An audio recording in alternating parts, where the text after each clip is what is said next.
reconnect. Here we go. All right, good afternoon, Facebook. This is Kyle Gerardo again, your friend from Kitchen Talk. And as I said, my special guest today is going to be Miss Angie Ransome Jones, and here she is. Hi, everybody. Here she is. Thanks for having me. Live and in color. This is a very, very good friend of mine, and we go back a long time, and we're going to share that story with you a little bit in just a couple of seconds.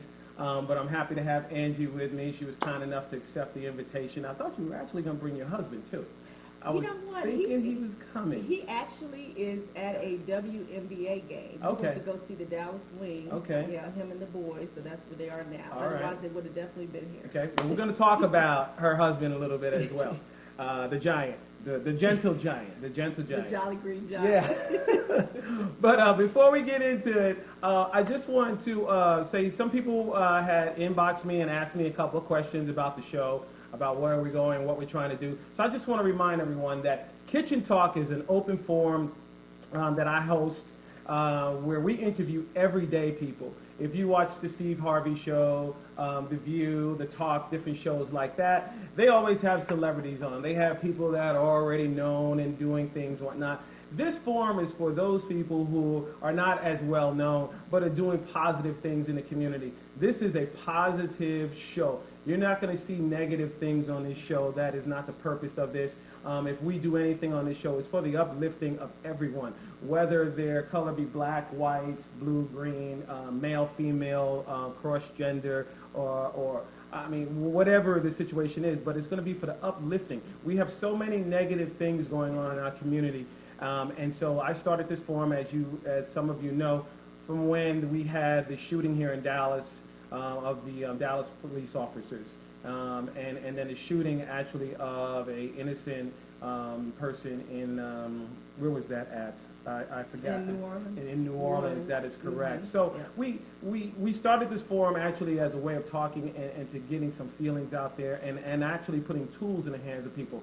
And today, the tool we want to put in your hands is Angie's book. She's a best-selling author now.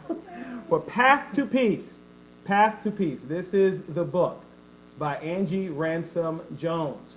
I put the book out there on the website, on Facebook about a week ago, so some of you who may not know about the book could have picked one up.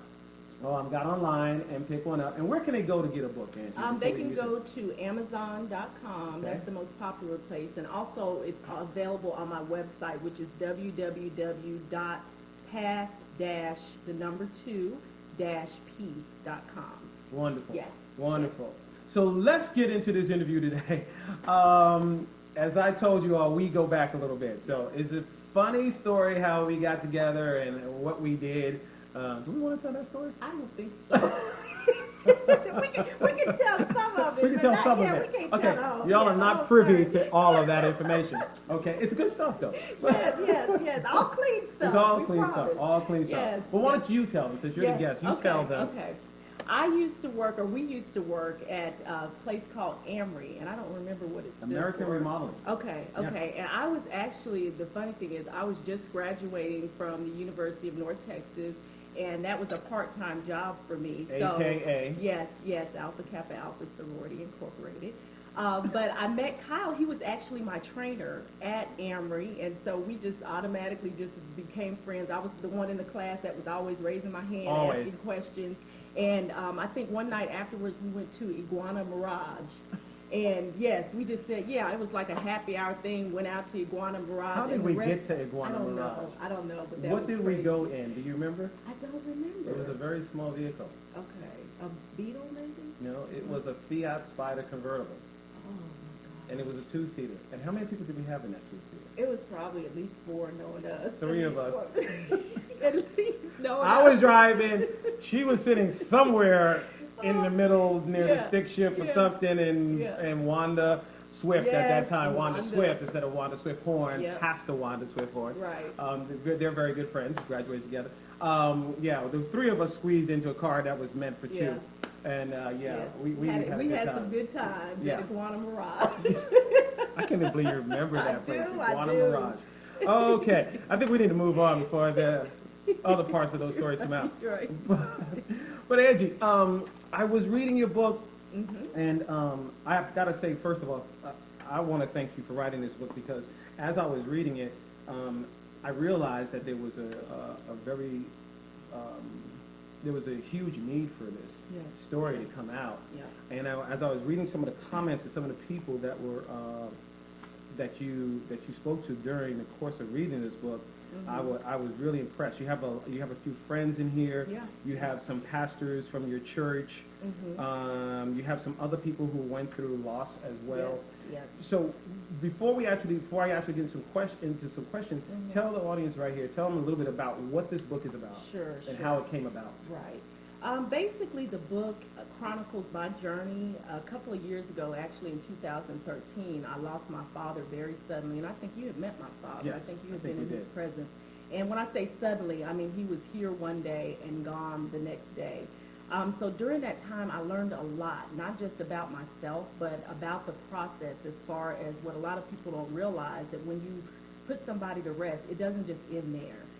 There's a lot of estate planning, there's financial things that you have to take care of. So I combined all of my lessons learned from that experience and put it into the book because I really did think there was a need. I didn't know a lot of that stuff before it started happening to me. Right. So by design, the book is only 77 pages because, you know, to me, the last thing that you want to do when you're in the midst of grieving is read some long process manual how to do it. So I put everything in the book. The first half of the book is basically telling about the logistics. When somebody passes away, who the first phone call you should make to, different things that you should do. And then the second half of the book, I deal more with the grieving part. How do you move on from this? How do you heal from a loss? Right. So, Right. I found it interesting. One of the things you talk about was the support system, and you name it as your my fantasy football team. your fantasy football team, Yeah. right? So I can tell you're a sports fan. Yes. Your yes. fantasy football team. It did not surprise me that your fantasy football team was not part of your immediate family. Right. Right. It did not surprise me. Right. I think that some other people who are listening, though, that may surprise them. Yeah. Tell me why that was such. I think because a lot of times, especially if it's close family and if it is a family member that you all have lost, then it's difficult for them as well, even though they may not be close to that person. But, you know, sometimes I think friends and associates and people that are not our family will step up to the plate before our own family members do. And I found that to be the case where, you know, I had sorority sisters, I had really good friends that I called that were at my house going through paperwork with me when I had family members, you know, that either weren't available or just couldn't live up to the expectations. Right. So that's one of the things I talk about in the book too, is that, you know, expect for some people to react the way that you would want them to and be very helpful, but then sometimes you're going to get people that don't know what to say. And some people don't deal well with death, and they don't know what to do, but don't hold that against them in that case. I did it first because I was disappointed and let down because I expected certain people to step up to the plate and help me, and they didn't. But that's just part of being a human being. That's part of grace. So. We went through something similar when my grandparents passed away, and it was almost the same type of thing.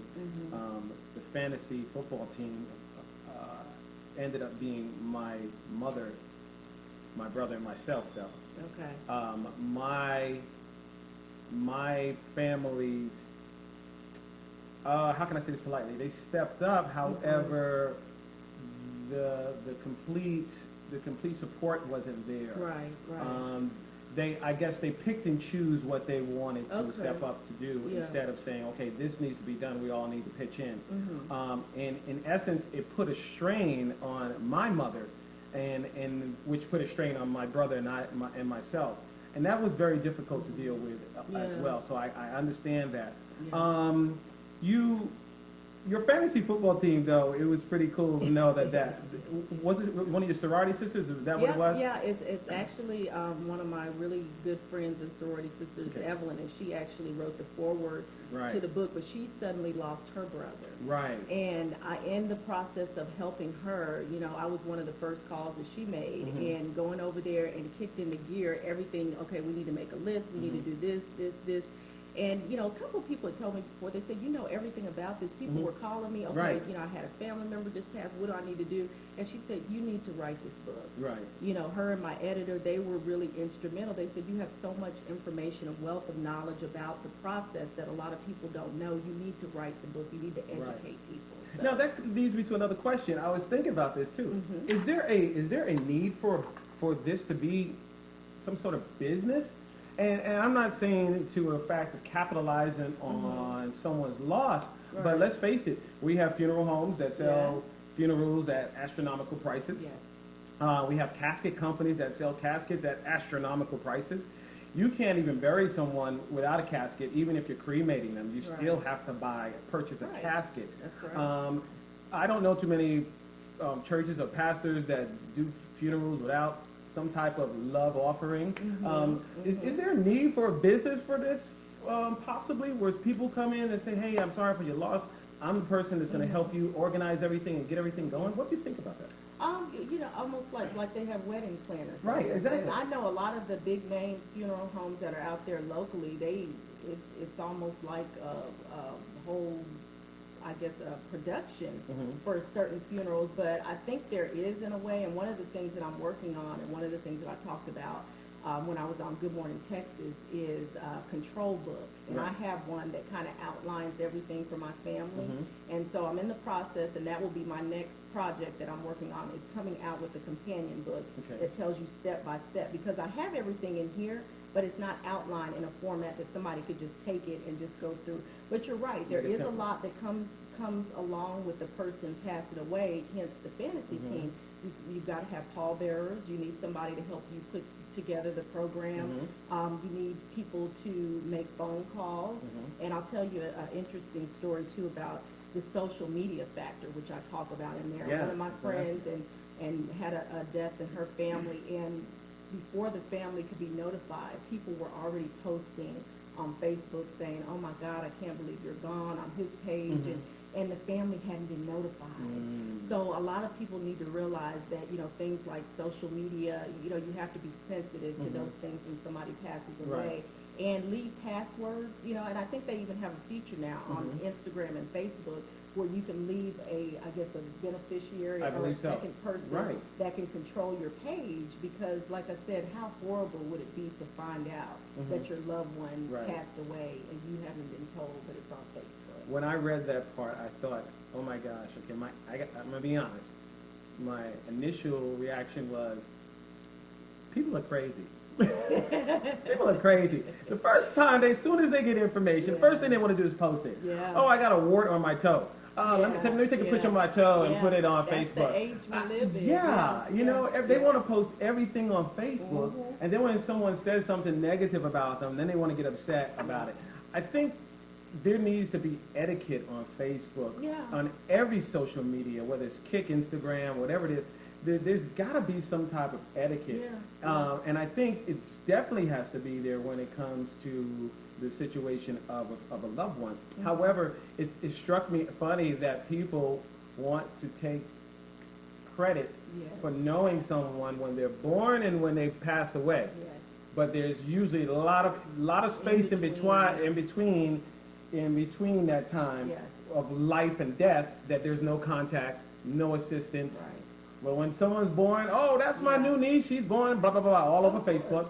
Oh, my uncle passed today, oh, y'all prayed for me. You know, everybody wants to claim that because they want their 10 seconds of fame on social media. And I just really, I honestly did, I laughed at that part when I saw that. And I think you mentioned something about that as well, about people picking and choosing when they want to be family members. Exactly. I think that's a very tough thing, too. In speaking about that, one of the toughest things that I saw in your book that you read, you talked about, you talked about, that was crazy. You talked about the loss of your mom and the loss of your dad. And how that pretty much consumed you to the point where you began to get into some type of depression mode. It took away from you. So I want you to just talk about that for a second. I also want to know what type of how did that leave you at home with your own family, with your immediate family, your boys? Yeah, and the thing about it, my mother passed away in 2002, and she passed away from cancer. So we knew that she was, going to be leaving us. And when my father passed away, it was so suddenly. So during the time that I lost my mom, I went through this stage to where I couldn't believe that she was gone, even though I knew it was leading up to that with the cancer. Right. But I hated Mother's Day, and that's one of the things like you're talking about the in-between. I put a Mother's Day message out there this past Mother's Day, just trying to encourage people not to fall into that mode like I did for so many years, where I would stay in the bed on Mother's Day, and I really robbed my family. I robbed and did a disservice to my husband and my boys because they couldn't celebrate me on Mother's Day. They didn't know what to say to me. But I didn't realize I was depressed. Right. But just, going through the motions every day, I just kind of withdrew from everyone. And then one day it was actually my old pastor's wife, one of my good friends, and she told me, she said, you really need to snap out of it and turn the situation around and do something that would make your mother proud. Right. So that's when I formed my nonprofit organization, Magnifying Our Mothers.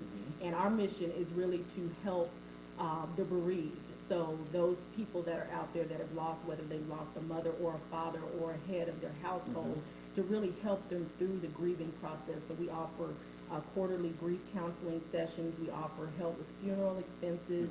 We have a new program under the mom umbrella called Legacy Keeper Kids, where we actually have two families. And just a plug, we're doing a celebration this coming Labor Day on Sunday that's going to benefit those two families. One of the families lost their mother to a drunk driver. Wow. So 3 young children that are left to raise by the grandmother. And then the other family, there's 4 children, and they lost their mother and their sister to a car accident as well. So, just different things like that. I try to encourage people instead of being depressed about it, which, you can't control that, but try to turn it around and do something positive. Even with this, even though it sucked the life out of me losing my dad so suddenly, I think it was my purpose. And I think God turned my pain into purpose through Path to Peace, because I can't imagine what my life would have been without this. And now I understand. At first I was like, okay, I don't get this. You took my mom and now my dad, and what is the whole meaning behind this? But now I know. Right. Now I know. Well, you said a lot there, so I want to back up and make sure I address this. Mothers, magnifying our mothers. Yes. Mom, M-O-M, magnifying our mothers. Yes. And you're having a celebration when? It's Sunday. It's this coming Sunday, the 4th. The 4th? Yeah, Labor Day weekend, and it's going to be on Louisville Lake. You can go to our website, which is www.magnifyingmom.org, or either my Facebook page also, author Angie Jones, and get the information. But yeah, it's a charity event, and we're sailing from Louisville Lake, 2-hour event. We're going to have a comedian, LJ the comedian, entertaining, food, all of that. So tickets are still available. Wonderful. Tickets are still available. Yes. So go to the website. Yes. Don't forget about that, Magnifying Our Mothers celebration, Louisville Lake. Okay, that's a great organization. Yeah. And it's a great organization. Now, you're also saying about the loss being purposeful in order to launch this book. One of the things I like about your book is that you point out the steps. Yes. In regards to losing a loved one. The first step you say is making the call, notifying people. And we talk about that social media factor that we talked about. Yeah. The second step is the removal of the body. I don't think that people realize how incredible that one step can be. If you have a loved one who passes away at a home, at a hospital or a nursing facility versus at home. Right. Because at home, you literally have to be there with that body until the medical facility comes and removes that body. Right. And that can be just the hardest thing in the world. Yeah. I mean, when my mom passed away, I was actually there when she took her very last breath. Right. So just having to be there, even though we were in the other room and waiting for the funeral home to come, and pick her up was just, I can't even begin to explain. But people don't think about that. And again, like I say in the book, this is a subject that is taboo, especially in the Mhm. African American It community. is. It 'Cause is. we don't want to talk about It is. death because it's uncomfortable. It is. So, I was going to ask you about that too because I'm from the generation where my grandparents didn't tell us anything about their finances. My mother still doesn't tell me a lot about her finances. And as a former financial employee selling life insurance and financial products to people, one of the hardest communities that I had to sell were African American and Hispanics. I had several Hispanic men tell me, I'm not going to buy life insurance. If I die, my wife can just get a girlfriend, no, a boyfriend. right. And he can pay for her. I was like, well, Yeah. don't you, what about the house and your kids? No, I'll be dead. I don't have to worry about that. Seriously. I mean, Yeah. this is what they told me, Yeah. sitting in their living room with their Yeah. wife and children sitting right there. The black and African community, I've just see them, I've seen multiple people run around after policies have lapsed. I had a guy I spoke to, I called him about 4 times, 2 weeks straight. I called him like 4 times a week and told him that the policy was lapsing for his dad. And he's like, man, I'm just sick of paying that little bit of money, man, blah, blah, blah. His dad passed away on a Sunday. I'll never forget it. He called me that Sunday. He said, Kyle, if we go ahead and, can you come by and pick up the money? If we go ahead and pay, can we get, I said, man, the policy's already lapsed and your dad is passed now. I can't do anything. Yeah. So now he had to go around to the family and gather money just to have his father buried because he didn't do the right thing. Me personally, I'm ashamed to say, but I'm worth more dead than alive, unfortunately, at this time. I think a lot of us are, believe it or not. Because I'm very heavily insured. Yeah. But Same here. I realize that the purpose of life insurance is not for me, Right. but for the benefit of those that I'm leaving behind. And so I don't want them to have a difficult time, especially not financially. They're already going to go through the loss of me, and maybe not. Right. I don't know. Maybe they'll celebrate. Woo! I don't know. He's gone. He left us a lot of money, man. Come on, let's get that new Bentley. I don't know, but I realize the factor in that, and I'll tell you something else too that a lot of people do not know about life insurance. Life insurance is a legacy maker. Yes. And if you look at the Caucasian communities, predominantly, not solely, but predominantly, they are heavily insured, and that's how generations get a leg up. Yep. That's how they get a leg up. Yep. Because what they do is they purchase insurance and life insurance 2-3 times their salaries, and so when they're passing away, they're leaving $1.2 million, or depending on what their salary is, it could be a lot more than that. Right. And so when they're divvying it out to grandchildren and children, that's how you see young people able to buy their new homes, $200,000 at 30 years of age and things like that, because grandparents are leaving a legacy. As black society and Hispanic society and some others, we need to do more of that. We have to start considering that. Yes, an insurance payment is a cost in your budget, but it's very necessary. Yeah, and the thing about it is that a lot of people don't realize that I go out and talk to that the average funeral nowadays is anywhere between $6,000 and $10,000 minimum. And so, a life insurance policy, $15, $20 a month? I was telling some ladies yesterday, that's like my Starbucks habit. Right. So why wouldn't you, want to invest that money so that your family doesn't have anything to worry about? So that's one of the things that I talk about in the book, and when I go out and educate people, is the importance of having that life insurance, also the importance of having a will in place. Now, before my father passed away, I didn't have a will. So I have a will in place now, I have life insurance, I have all of those things, but then going back to building the wealth, why wouldn't you want to leave a legacy, for your family? And that's one of the things that we don't do as African Americans enough, is think about the future. We're thinking, okay, when we're gone, we're gone. And the other night, as a matter of fact, I went to a private film screening for this film called Black Friday. Okay. A friend of mine now, Rick Mathis, out of Atlanta, is talking about this very same thing. Okay. About how we as communities, we don't build generational wealth, and that's how we end up in this never-ending cycle. Right. So like you're talking about life insurance, my dad, we didn't talk about money. beforehand, but my dad lived very, he was a frugal man. Mm-hmm. You know, he had his one car that he had for years, and then he went and bought himself a new car before he passed away. House paid for, and he left us hundreds of thousands of dollars, Mm-hmm. and we were like, whoa, he had Yeah. investments overseas, he had savings bonds, I mean, you name it, he Right. had it.